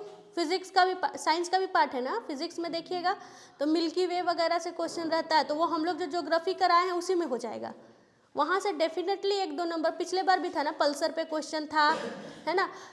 आप लोग को लॉन्गिट्यूड लैटिट्यूड जब पढ़ाए थे तो उसमें आप लोग देखे थे ना, पिछले बार भी क्वेश्चन बताया था ना, हाउ मैनी लैटिट्यूड्स, कितना लैटिट्यूड से, तो क्वेश्चन था ना 179 वाला, तो अलग से पूरा डिटेल में बताए थे। उसी तरीके से एक क्वेश्चन था टाइम जोन से, कि भूटान का टाइम कितना पे है, तो वो बता चुके हैं, टाइम निकालने बताए हुए हैं। नया वाला बच्चा इंतजार कर लीजिए, इन लोग को बता चुके हैं। तो आप देखिए कि एक ही क्वेश्चन, एक दिन जो हम 2 घंटा पढ़ाएं, उसी में से 3-4 क्वेश्चन है पिछले बार से, और इससे पिछले बार का बात नहीं, हर बार रहता है। इंटरनेशनल डेट लाइन से घुमा के पूछ देगा, है ना, आपको GMT से पूछ ले, अच्छा कर्क रेखा से गुजरने वाली देशों का नाम, मकर रेखा से गुजरने वाले देशों का नाम, इक्वेटर से देशों का गुजरने वाला नाम। इससे क्या होता है ना, कि हो सकता है स्टेटमेंट बेस पूछ दे, ठीक है, तो उसको देख लीजिएगा। कौन कौन सा बच्चा है जो यहाँ का पुराना बच्चा भी है, मतलब मेरे से पहले भी यहाँ पर था। आप लोग देखिए, एक शॉर्ट नोट करके, एक अगर यहाँ पे अवेलेबल होगा तो मांग लीजिएगा PDF में। एक बार ये करवाए थे, जो संजीत सर हैं वो करवाए थे आप लोग को, एक शॉर्ट नोट करके 12-13 पेज में आप लोग को ज्योग्राफी निपटा दिए थे, याद है? PDF है आपके पास? होगा ना, ग्रुप पे भेज दीजिए तो ये लोग बाकी सब देख लेगा। उसमें देख लीजिएगा कर्क रेखा ये सब। ओ PDF में रहता तो सब बाकी सब देख लेता ना। उस समय हम नहीं पढ़ाते थे यहाँ पे, तो वो लोग लास्ट में क्या करते ना कि बच्चे लोग को मास्टर क्लास, मास्टर वीडियो जैसा प्रोवाइड कर दिया जाता था, तो 5-6 दिन पहले, तो उसको एक बार देख लीजिएगा, उसमें सब मिल जाएगा। जैसे एक क्वेश्चन था लेक विक्टोरिया पे, पिछले साल क्वेश्चन आया था लेक विक्टोरिया पे, तो उस वाले में देखिएगा उसमें झीलों की संख्या में तीसरे नंबर पे दिया हुआ है। कोई ध्यान से पढ़ेगा तब ना, कोई ध्यान से पढ़ने वाला भी चाहिए और उसको बताने वाला भी। देखो यहाँ से क्वेश्चन आया है, सबसे पहला काम पता है क्या है? क्वेश्चन का एनालाइज करना। अगर हम बहुत सा पूरा किताब आपके पास है लेकिन हम आपको बताएं ही नहीं कि क्वेश्चन कहाँ से कहाँ तक आया हुआ है, तो फिर गड़बड़ हो जाएगा। और अगर हम 10 पेज में ही बता दें कि इसको पढ़ लो यहाँ से, डेफिनेटली अगर 10 क्वेश्चन आएगा तो तुम 8 तो जरूर बना दोगे। तो उसको एक बार रिवीजन करके जाने में क्या दिक्कत है? ठीक है, तो उसको अगर होगा तो भेज दीजिएगा, बाकी सबको काम आ जाएगा। ठीक है, और चूंकि मैं तो थी नहीं उस समय, तो मेरे पास वो है नहीं, मैंने बस देखा था। ठीक है, मुझे बस दिखाया गया था मटेरियल के रूप में।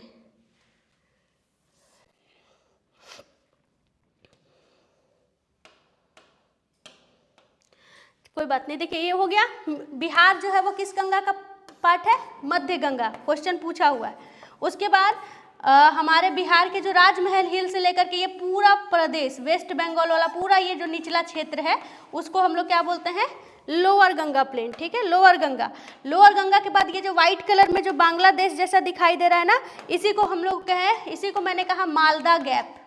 मालदा गैप, तो क्वेश्चन पूछेगा मालदा गैप कहाँ है, तो कहिएगा बांग्लादेश में। जो बांग्लादेश में क्या है? मालदा गैप है। और इसीलिए बांग्लादेश क्या है? नदियों की भूमि कहा जाता है बांग्लादेश को भी, है ना, नदियों का देश है बांग्लादेश। और जो भूमि है काफ़ी फर्टाइल है, भूमि जो है वो काफ़ी उपजाऊ है, क्योंकि नदियों वाली भूमि है, तो ये मालदा गैप इसलिए इम्पोर्टेंट हो जाता है। खासियत है बांग्लादेश का, क्योंकि गैप में है वो। और फिर यहाँ से बाद फिर से यहाँ से क्या होता है? असम। तो ये असम का निर्माण कहाँ, किस नदी से हुआ है? यहाँ ब्रह्मपुत्रा नदी आया, ब्रह्मपुत्रा नदी आया और पूरा इस तरीके से जाएगा नीचे, तो इससे पूरा का पूरा जो सेडिमेंट होगा यहाँ पर भर जाएगा। इसीलिए इसको हम लोग असम प्लेन या ब्रह्मपुत्रा प्लेन के नाम से भी जानते हैं। और ये कहाँ से कहाँ तक? सदिया से धुबरी। NW2 नेशनल वाटरवे 2 कौन है? सदिया से धुबरी है ना। तो ये असम का मैदान कहाँ से कहाँ तक विस्तृत है? सदिया से धुबरी तक, सदिया से धुबरी तक। तो ये हो गया। थोड़ा सा हम लोग इस पे आ जाए, फिजिकल डिवीजन पे, भांबर वाला पे। इसको समझ लिए ना? कुछ पूछना है इसमें?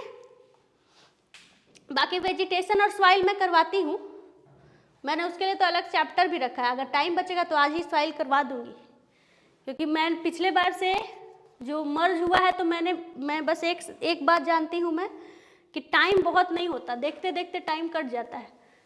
ठीक है, देखिए northern plain divided into 3-4 parts, Rajasthan plain, Punjab Haryana plain, Ganga plain और ब्रह्मपुत्रा प्लेन। तो बहुत सारे किताबों में इन दोनों को क्या किया है? एक साथ ही मर्ज कर दिया है, एक साथ ही मर्ज कर दिया, लेकिन हम लोगों ने अलग अलग देख लिया। आ जाइए थोड़ा सा हम लोग भौतिक विभाजन पे आ जाते हैं। भौतिक विभाजन, दूसरा वाला विभाजन भौतिक। थोड़ा सा समझते हैं यहाँ पर। अगर ये क्या है? हिमालय है, और यहाँ से क्या निकल रही है? कोई भी नदी निकल रही है, कोई भी यहाँ से क्या निकली? नदी निकली। ठीक है, तो जो पहला जो आप देखिएगा कि हिमालय के ये जो नदी जहाँ निकल रही है ना, वहाँ पे देखिएगा कि बहुत सारा आप लोग को पत्थर दिखाई देगा, बड़े बड़े पत्थर के रूप में इस तरीके से बिछा हुआ दिखाई देगा, क्योंकि यहाँ से सेडिमेंट काट के लेकर के आ रही है, तो यहाँ पे बहुत सारा पत्थर दिखाई देगा। इसी को हम लोग कहते हैं भांबर क्षेत्र। 8 से 10 किलोमीटर के एरिया में होता है, 8 से 10 किलोमीटर एरिया में फैला होगा। दूसरा क्या होगा? मोटे मोटे पत्थर यहाँ पे होंगे, ठीक है ना, मोटे पत्थरों से बना हुआ रहेगा, पत्थर यहाँ पे होगा निर्माण। ठीक है, उपजाऊ भूमि नहीं होगा, उपजाऊ नहीं होगा, ये बिल्कुल भी उपजाऊ नहीं होता है। बड़े पत्थर रहेंगे तो कैसे होगा उपजाऊ? और इसका नाम क्या है? भांगर नाम है इसका। नाम क्या है? भांगर। भांगर, तो जो पहला जो नॉर्थ से साउथ मैंने कहा था कि डिस्ट्रीब्यूशन होगा, तो पहला जो है ना फर्स्ट वो है भांगर, पहला जो है वो कौन सा है, भांगर है। दूसरा जैसे ही ये क्या होगा, ये जो मिट्टी है, जो बड़े बड़े मोल्डर्स है 8-10 किलोमीटर के बाद ये टूटेंगे, तो यहाँ पर क्या होगा, दूर तक यहाँ पर पतले सेडिमेंट क्या होगा, यहाँ पर बिछा हुआ रहेगा 7 किलोमीटर एरिया में। और यहाँ पर ये आप देखिएगा फुट हिल पर है, और यहाँ पर क्या दिखेगा कि जो नदी का पानी, जो स्ट्रीम यहाँ से दिखाई नहीं दे रहा था, अचानक यहाँ से दिखाई देना शुरू हो जाएगा। तो यानी कि ये क्या होगा, ये जो दूसरा नंबर का है, ये जो दूसरा नंबर का है इसी को हम लोग कहते हैं तराई क्षेत्र। जो दूसरा नंबर का है उसी को हम लोग क्या बोलते हैं, तराई एरिया बोलते हैं, तराई रीजन बोलते हैं, ठीक है, तराई। इसकी खासियत क्या होगी, सेडिमेंट जो है वो काफ़ी पतले होंगे, कण जो है वो छोटे होंगे, पतले होंगे सेडिमेंट। दूसरा छिपी हुई जो पानी है, जलधारा है वो दिखेगी, छिपी हुई जलधारा दिखेगी, ठीक है। और इसमें क्या हम लोग मार्सी लैंड हो जाएगा, दलदली भूमि हो जाएगा। ये कैसा हो जाएगा, दलदली भूमि हो जाएगा, कहाँ लिखे, दलदली भूमि हो जाएगा। और इसमें हम लोग धान की खेती अच्छा कर लेते हैं, मानव इसमें क्या कर लेगा, धान की खेती कर लेगा। हालांकि ज़्यादा उपजाऊ नहीं होता, लेकिन हम लोग फिर भी जो जिस भी फसल में पानी ज़्यादा लगता है ना, उसमें हम लोग इसको काम चला लेते हैं। धान की खेती संभव की जाती है, और नॉर्दर्न प्लेन में तो बहुत ज़्यादा करा जाएगा। इसलिए क्यों, क्योंकि बहुत ज़्यादा डेंस पॉपुलेशन बसा हुआ है, सघन जनसंख्या। उत्तर भारत की खासियत है, क्वेश्चन पूछते हैं आप लोग से, उत्तर भारत की खासियत है, ठीक है।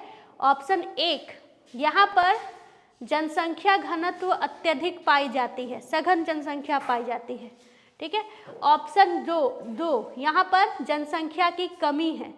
ऑप्शन 3, यहाँ पर अनउपजाऊ भूमि पाई जाती है। ऑप्शन 4, यहाँ नदियों का अभाव है। दिए गए 4 ऑप्शन में से कौन उत्तर मैदान की खासियत है, विशेषता है, आंसर कीजिए।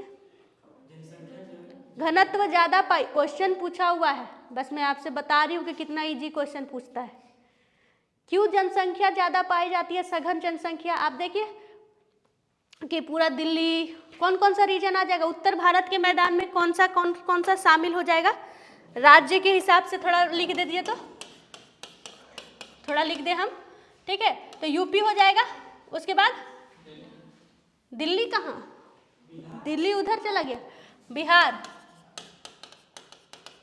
और बोले झारखंड को लिख दे, झारखंड, वेस्ट बंगाल। कहिए तो कि इसमें से कौन सी, दिए गए में से कौन सा स्टेट उत्तर मैदान का स्टेट नहीं है, उत्तर भारत का मैदान नहीं है, झारखंड नहीं, वेरी गुड, इसीलिए मैंने ये लिखा है।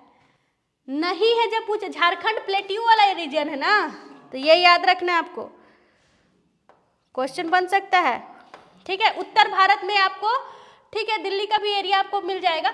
UP, mainly UP, Bihar, West Bengal और पूरा उत्तर मैदान का बात कर रहे हैं, यानी पंजाब हरियाणा बिल्कुल हो जाएगा, पंजाब हरियाणा हो जाएगा, दिल्ली भी हो जाएगा, पूरा अगर बात कर रहे हैं तो।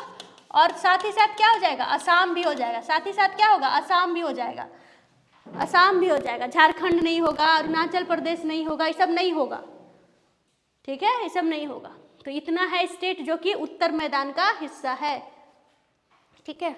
ये सब आप लोग बस मैप देखें तो सब याद रखिएगा। उसके बाद देखिए तो यहाँ पे, उसके बाद यहाँ ये हो गया नंबर 1, ये हो गया नंबर 2। नंबर 3 क्या होगा कि ये जैसे मान लीजिए ये नदी है और ये यहाँ पर सेडिमेंट इस तरीके से बिछा करके ला रही है, ठीक है, ये नदी के द्वारा ही बनाया गया क्षेत्र है ये पूरा का पूरा, ठीक है। लेकिन जब ये बनाया गया था तो कभी ना कभी नदी जो है क्या हो रहा था, नदी जो है वो यहाँ कहीं होगा, यहाँ कहीं से बहता होगा ऐसे। लेकिन अभी जो है वो नदी कहाँ से बह रहा है, यहाँ से बह रहा है। अभी नदी का जो क्षेत्र है, एरिया है क्या, यहाँ है, ठीक है। तो अगर बाढ़ आया, पानी में जो जमाव आया, तो नदी तटबंध छोड़ करके जाएगी और यहाँ तक क्या करेगी, बाढ़ का पानी अभी भी पहुँच रहा है। यहाँ तक बाढ़ का पानी अभी भी पहुँच रहा है। लेकिन ये वाला जो क्षेत्र आपको दिखाई दे रहा है, ये वाला जो क्षेत्र दिखाई दे रहा है, यहाँ बाढ़ का पानी अभी नहीं पहुँच रहा है, ठीक है। तो जहाँ बाढ़ का पानी नहीं पहुँच रहा है वही है तीसरा नंबर। इसको हम लोग कहते हैं ओल्ड अलूवियल बांगर सॉइल। इसको हम लोग क्या बोलते हैं? बांगर, ठीक है, पुरानी जलोढ़। जहाँ बाढ़ का पानी नहीं पहुँच रहा है इसको कहते हैं पुरानी जलोढ़ मिट्टी, और जहाँ पर बाढ़ का पानी पहुँच रहा है ये है नई जलोढ़। ये क्या है? नई जलोढ़, चौथा नंबर वाला। और जहाँ पर ये नदी जो है वो जा कर के समुद्र में मिल जा रहा है, यहाँ पर क्या होता है? लैंड का क्रिएशन होता है, और इसी लैंड को हम लोग कहते हैं डेल्टा। इसी वाले लैंड को हम लोग कहते हैं डेल्टा क्षेत्र। नंबर 4, 3, 4 और 5। नंबर 5 देखिए, तो इसको देखिए, लिखिए, और जो नहीं आ रहा है वो पूछिए।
लिख लिए?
हटा दे।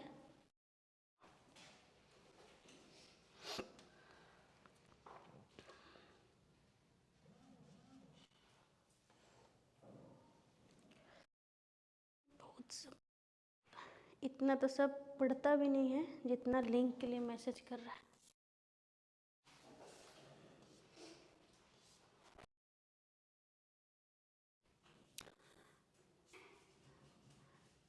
फिजिकल डिस्ट्रीब्यूशन वाला तो मैं ये नहीं है, नहीं डाला है, लेकिन सब आई होप समझ गए होंगे, ठीक है। अब हम लोग इसको सॉइल के हिसाब से देख लेते हैं।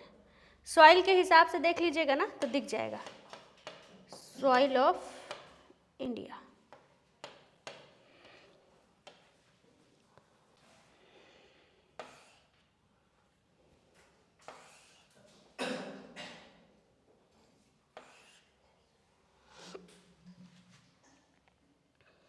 सॉइल क्लासिफिकेशन में देखें,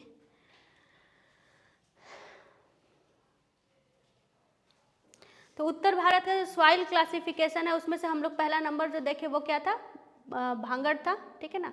अब भांगड़ से जो क्वेश्चन बनाएगा कि नदियों के फुट हिल पर भांगड़ जो है वो पाया जाता है, ठीक है, उसकी विशेषता। तो यहाँ पर तो 3 ही दिखाई दे रहा है, बड़े बड़े मोटे मोटे बोल्डर्स होंगे, जैसे ये पूरा भारत है, बिहार में भी वैसे ही रहेगा। मैं थोड़ा दिखा दूँ, अगर मैं बिहार की भी बात करूँ तो वैसे ही दिखाई देगा आपको, जैसे कि हम लोग भारत की बात कर रहे थे। बिहार है ये, ठीक है। तो बिहार में ये यहाँ पर क्या है, यहाँ पर है शिवालिक का फुट हिल।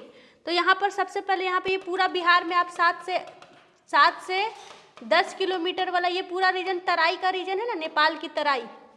यहाँ नेपाल है ना कहीं पर, नेपाल, तो नेपाल तो खुद ही पूरा का पूरा माउंटेन वाला रीजन है, बस थोड़ा सा तराई वाला रीजन पड़ता है जो बिहार से सटा हुआ है, जहाँ पर लोग रहते हैं, ठीक है। तो हमारे बिहार में भी ये पूरा का पूरा तराई वाला रीजन है, और यहाँ पर बड़े बड़े बोल्डर्स वाला रीजन पाया जाएगा, जिसको कि हम लोग बोलते हैं, बिहार में बोलते हैं पर्वत पादीय मिट्टी। बिहार है तो अपना नाम पर्वत पादीय, यानी पर्वत के फुट हिल, पादीय मिट्टी, फुट हिल सॉइल। ये क्या है, फुट हिल सॉइल है,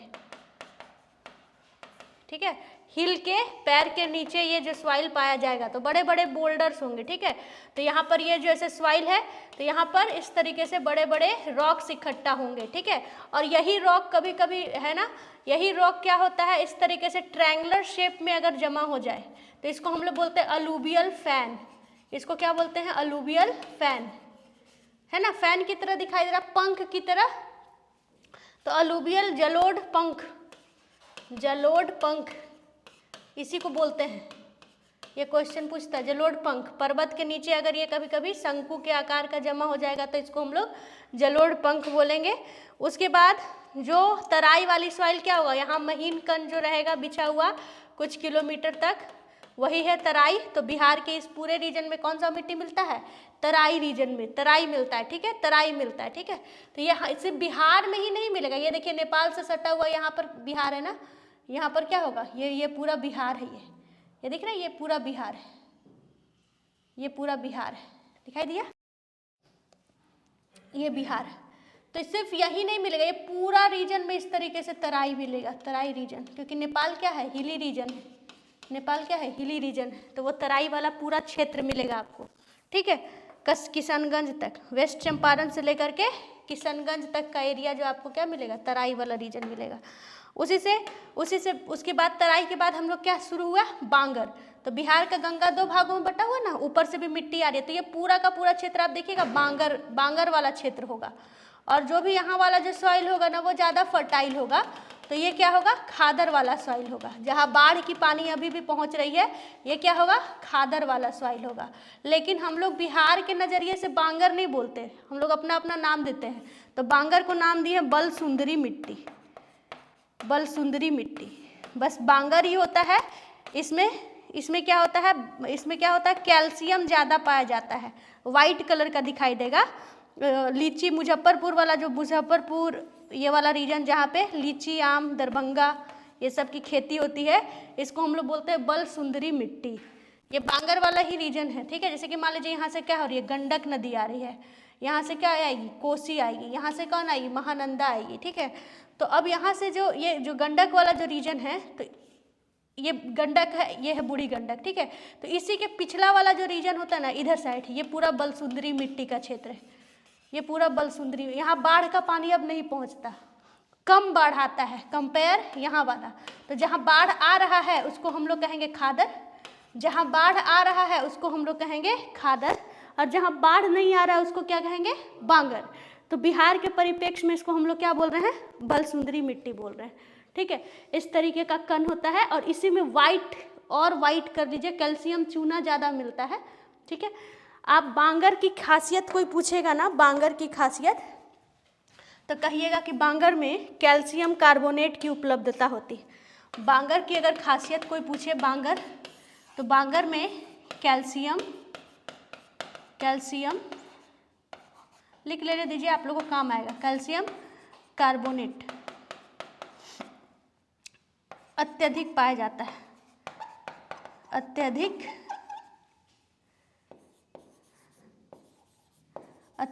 पाया जाता है। ठीक है, दूसरा कोई खासियत पूछे तो कहिएगा कि मानव का निवास यहीं पर होता है, मानव निवास यहीं पर होगा। तीसरा अगर कोई पूछेगा तो पानी की अत्यधिकता, पानी की सिंचाई कर दीजिएगा, पानी की सिंचाई ज़्यादा कर दीजिएगा, तो इसी को रेह मिट्टी कहते हैं, रेह मिट्टी इसी को कहते हैं। ठीक है, तो बड़े बड़े कैल्शियम के इसमें कण मिलते हैं, बड़े बड़े कैल्शियम के इस तरीके से कण मिलते हैं, चूना का कण मिलता है। कहाँ पर? बांगर में। कहाँ पर? बांगर में। तो इसीलिए उसका कलर बलसुंदरी कलर देखिएगा ना, मुजफ्फरपुर इधर जाके साइड में देखिए तो वाइट मिट्टी होता है, चिकनी वाइट। ठीक है, तो उसको हम लोग लिखते हैं हल्के भूरे कलर की मिट्टी। तो बिहार है, बिहार अपना नाम देता है। ठीक है, जैसे जैसे बिहार के लिए थोड़ा सा और बता दें, क्योंकि हम यही सोचे हैं कि बिहार को इस बार ना अनदेखा नहीं करना है, बिहार को हम लोग देखते हुए चलेंगे। ठीक है, इसको हटा करके बिहार अलग से बता देंगे। ठीक है, कौन चौर है, कौन मन है, क्वेश्चन पूछा हुआ है ना, कौन बलसुंदरी है, कहाँ पर रेड सॉइल, कहाँ पर कंकरीली सॉइल, तो सब बता देते हैं अभी। पहले बिहार बांगर समझ गया है ना। खादर, जहाँ बाढ़ की पानी होगी, जहाँ मानव निवास नहीं होगा, जहाँ कैल्शियम कार्बोनेट नहीं मिलेगा, जहाँ पर सबसे ज़्यादा फर्टिलिटी पावर होगा, उपजाऊ क्षमता। ठीक है, कहा जाता है कि अगर 100 साल भी फर्टिलिटी मतलब आप ये नहीं डाले, खाद नहीं डाले, तो भी वहाँ खेती की जा सकती है। जैसे बिहार का जो मोस्ट ऑफ रीजन है, यहाँ बिहार कैसे, हम छोटा एग्जाम्पल देते हैं। जैसे अभी हम लोग बोरिंग रोड वाला ये क्या कहते हैं, बेली रोड वाला एरिया में है। ठीक है, अब आप देखिएगा दियारा क्षेत्र जो है, वहाँ बाढ़ का पानी अभी भी आ रहा है ना, तो वहाँ का मिट्टी क्या है, खादर सॉइल है। गंगा पूरा उफान पे आएगी तो भी यहाँ तक नहीं पहुँच पाएगी। मानव निवास ज़्यादा हो गया कि नहीं सघन, तो देख के बता दीजिएगा कहाँ बांगर कहाँ खादर। यहाँ पर कौन सा मिट्टी होगा, यहाँ बांगर होगा, मानव का निवास ज़्यादा है। अब हम जा करके दियारा क्षेत्र में, दियारा बोलते हैं ना उसको, वहाँ जा करके घर बना लेंगे, तो जाहिर सी बात है कि बाढ़ जब बरसात आएगा ना तो पूरा डूब जाएगा। मरीन ड्राइव को देखे नहीं है, मरीन ड्राइव गर्मी में चले जाइएगा तो खोजना पड़ेगा गंगा जी कहाँ है, तब भी नहीं मिलेगी। लिट्टी चोखा खाइए, घर आइए, और अभी जाइएगा तो आपको गंगा दिखेगी। ठीक है, वहाँ पूरा भरा हुआ क्षेत्र है, जहाँ पर कहीं कभी आप फोटो खिंचवा रहे होते होंगे, अभी जाइएगा तो गंगा जी है पूरा वहाँ। तो वो कौन सा एरिया हो गया, खादर वाला एरिया, क्योंकि जब भी पानी वापस जाएगा तो वहाँ एक लेयर बिछा देगा, है ना, लेयर बिछा देगा, और वही लेयर को हम लोग क्या बोलेंगे, खादर बोलेंगे। ठीक है, ये हो गया। अब ज़्यादा इस पर बात नहीं करेंगे, हम लोग मिट्टी देख लेंगे। ये मिट्टी मैंने निकाला था कि पूरा दिखे, तो दिख नहीं रहा। देखिए तो ये पूरा का पूरा कौन है, नॉर्दर्न प्लेन है, नॉर्दर्न प्लेन।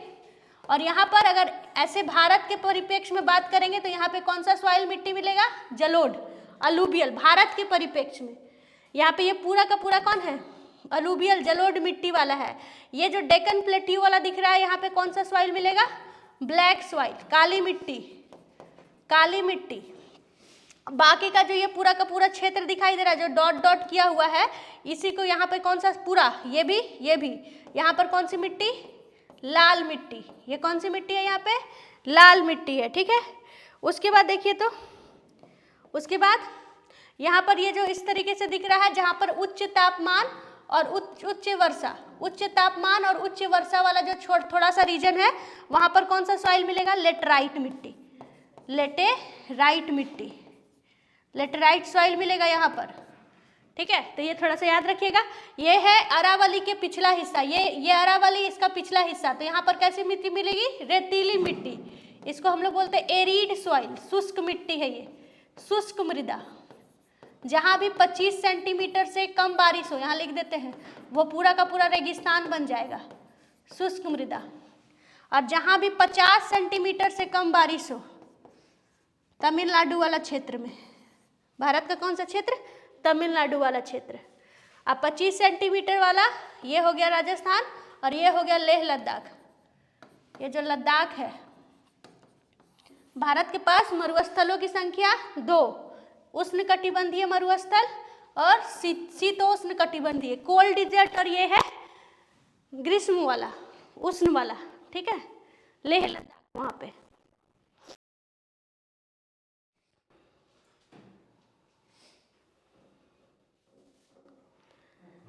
बिहार थोड़ा सा बता के छोड़ दे, बिहार बता दे, यहाँ तक कोई दिक्कत?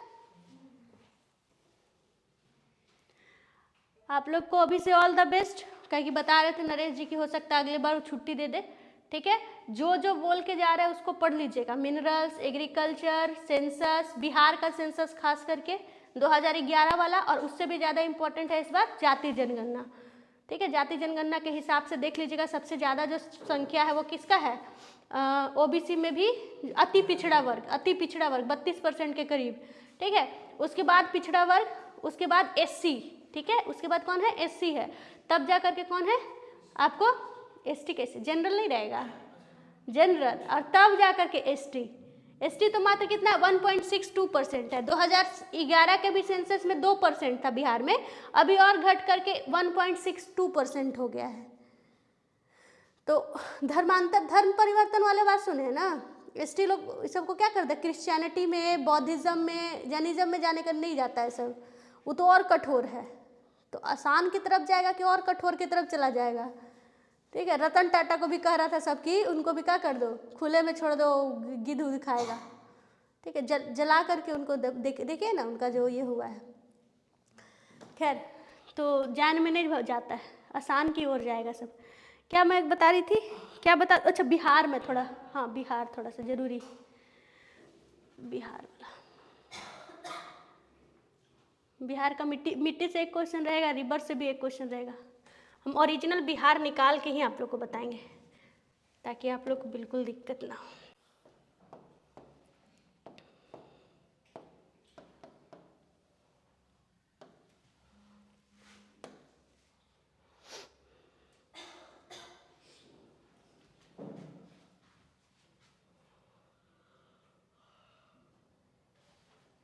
ये लगता है कि ऑथेंटिक डाटा है।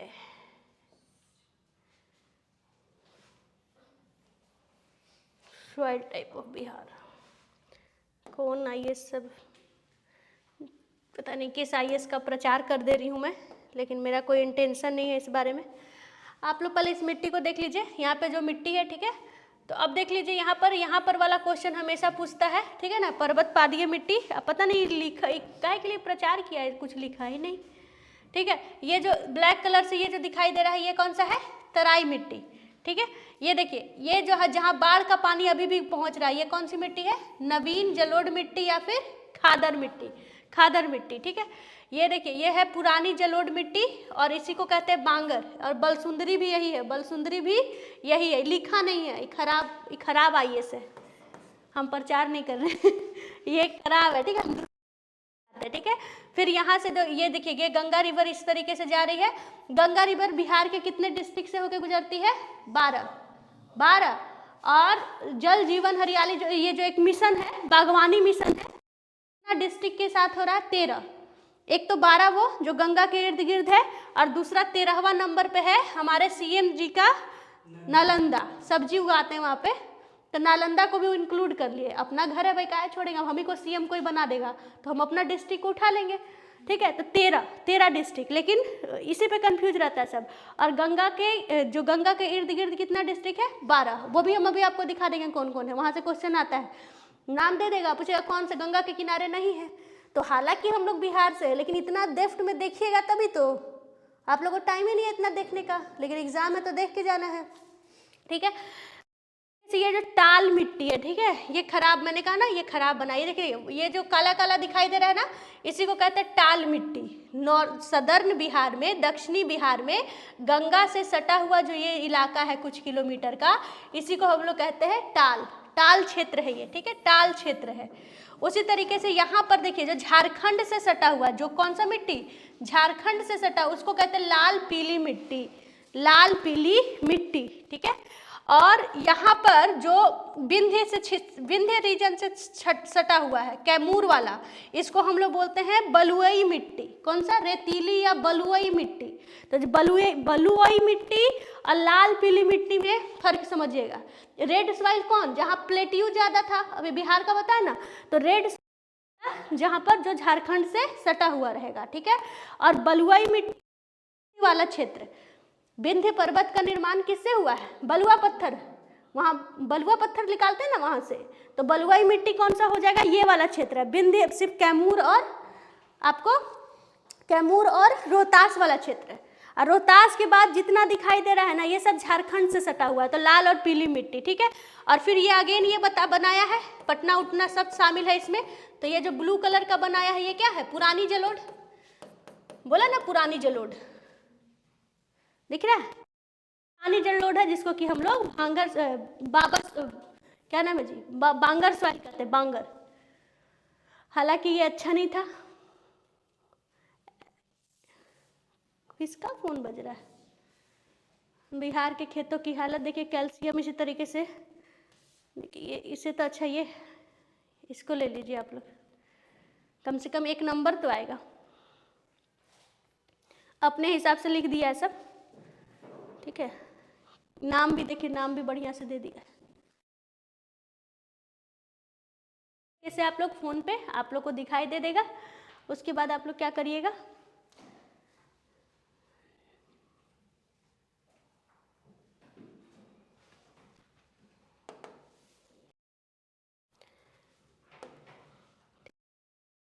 ये वाला एरिया है पर्वत पादीय मिट्टी की, ठीक है, लेकिन ये भांगर मृदा का स्वरूप होता है, बोले बड़े बड़े बोल्डर लिखा हुआ नहीं है। उसके बाद यहाँ से यहाँ तक लेके तराई मिट्टी है, ये एकदम पूछेगा कितना किलोमीटर, तो बिहार के 8 से 10 किलोमीटर पर इसका विस्तार पाया जाता है। उसके बाद ये पूरा क्षेत्र है जो है बांगर मिट्टी वाला। फिर साइड वाला जो क्षेत्र है, यानी कोसी नदी के ये जो गंडक है उसके पिछला हिस्सा, इसी को हम लोग बलसुंदरी बोलते हैं, बनसुंदरी, और अगला इधर वाले हिस्से को खादर बोलते हैं, ठीक है। इसी में चौर या मन, क्वेश्चन पूछा कि चौर या मन किसकी विशेषता है, उत्तर बिहार, दक्षिणी बिहार, तो चौर जो है ना, चौर या इसी को कहते हैं मन, पता है किसको कहते हैं, ऑक्सबो लेक, पता है ना, ऑक्सबो लेक, जो ऐसी नदी, जैसे ये नदी सीधी जा रही है, ठीक है, बाढ़ की वजह से ये क्या हो गई, इस तरीके से ये रास्ता कट गया। अब नदी जो है ये यहाँ से प्रवाहित हो रही है, ये नदी था, पुरानी नदी इस तरीके से जाती थी, अब नई नदी इस तरीके से जाती है। तो ये वाला जो एरिया है ना, जो इस तरीके से कट गया, वो बैल के खूर के समान दिखाई देता है, इसीलिए इसको ऑक्सबो लेक कहते हैं, ऑक्सबो लेक। तो हम लोग तो नाम रखने में ये है ना, तो इसको हम लोग हिंदी में कहते हैं गोखुर झील, गोखुर झील। तो हम लोग ना बिहारी गोखुर झील, अब कोई चीज़ को हम लोग सिंपल नहीं बोलेंगे, अब हम लोग इसका नाम रख देंगे कि तुम कौन हो, चौर हो चाहे मन हो। तो सबसे ज़्यादा चौर या मन कहाँ पाया जाता है, उत्तर बिहार। उत्तर बिहार की खासियत है कौन, चौर और मन। और ये होता क्या है, तो ये होता है गोखुर झील, गोखुर झील होता है ये। उसी तरीके से दक्षिणी बिहार, ये जो है गंगा नदी का सिंबॉलिक रूप है।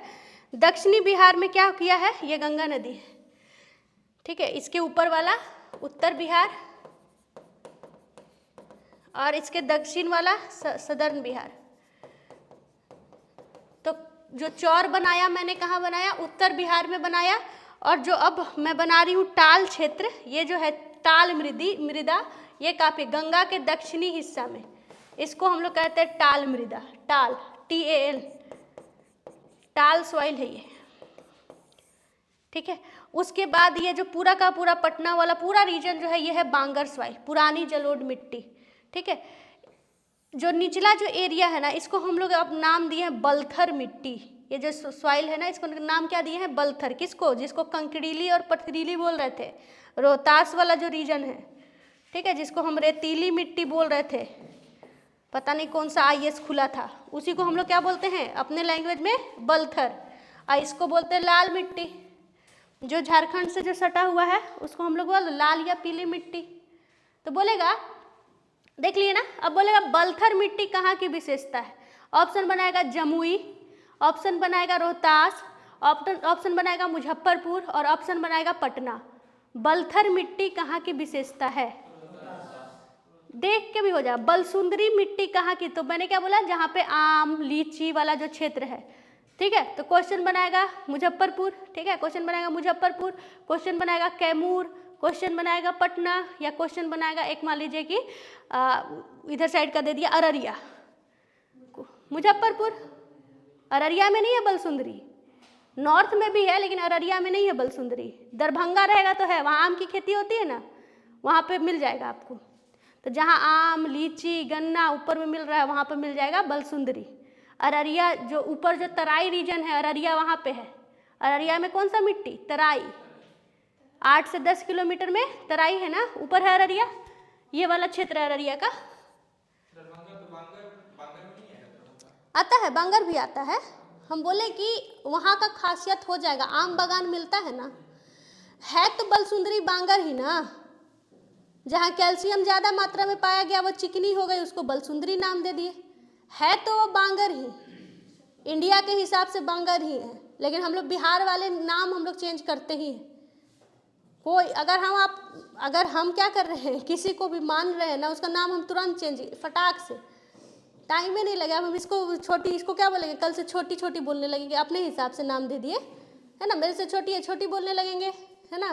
राजू पप्पू गुड्डू, नाम तुरंत चेंज होता है। तो हम लोग बांगर को क्या कह दिए, बलसुंदरी कह दिए। उसी तरीके से रेतीली मिट्टी जो है, कंकड़ीली मिट्टी, उसको क्या बोल दिए, बलथर मिट्टी बोल दी। क्या बोल दिए, बलथर मिट्टी।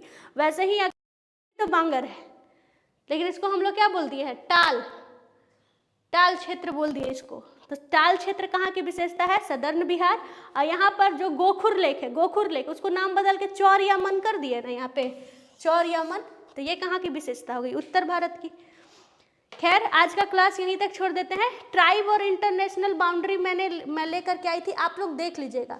ट्राइब्स, ठीक है, लूसेंट में डायरेक्ट मिल जाएगा। इंटरनेशनल बाउंड्री, ठीक, हालांकि जिसका एग्जाम है वो तो दे देगा, बाकी जो बच जाएंगे उसको तो हम करवाएंगे ही, जैसे जैसे क्लास चल रहा है। नॉर्दर्न बिहार का क्लास था, ठीक है, ये समझ में आया। अगले बार इसी को सॉइल और एग्रीकल्चर में कन्वर्ट करके पूरा वनस्पति वगैरह सब लिखवा देंगे, ठीक है। फिर चलेंगे